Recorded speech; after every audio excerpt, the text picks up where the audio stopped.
belde mij. En ze zegt, ja, hoi met Rian, ik heb een jurk nodig voor het podest. Dat was eigenlijk de introductie. En vanaf dat moment heb ik gezegd, nou oké, ja, kom maar eens langs. Het was voor mij heel snel duidelijk dat in één kleur werken voor mij geen optie was. Ik zag haar en ik dacht, nee, dit vraagt om iets meer aandacht in de stof. Ik had iets in gedachten, we zijn in mijn stoffenrek samen gaan kijken. En uiteindelijk kwam er iets uit wat, groen, staat daar geweldig. En ik dacht, nou dat is hem. Er zit iets van een metaaleffect in, waarbij ik echt het gevoel had, nou ja, dit is waardig. Gelukkig had ik genoeg materiaal, want dat was in het begin ook nog de vraag van, heb ik genoeg rapporten om in de jurk te verwerken?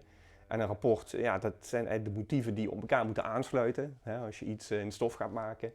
Dus ja, dat waren een paar uitdagingen. A, hebben we genoeg materiaal? En B, krijgen we daar ook de banen en de mouwen en alles passend uit, zodat de look ook perfect wordt.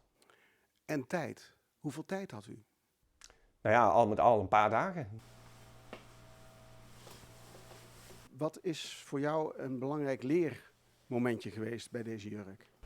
Ja, dat bij een pasmodel is natuurlijk heel belangrijk dat alles, ook de naadwaarde perfect gestikt is, zodat het niet te veel of te weinig is. De naadwaarde? Ja, er zit altijd een beetje stof, er wordt er meer aangeknipt en daar stik je overheen. En wat heb je daarvan geleerd? Dat heel belangrijk is.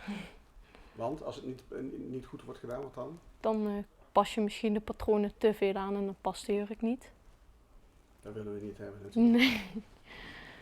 Mevrouw Rianne Letschert, de minister van Onderwijs, Cultuur en Wetenschap. Heel leuk u weer te zien. Morgen.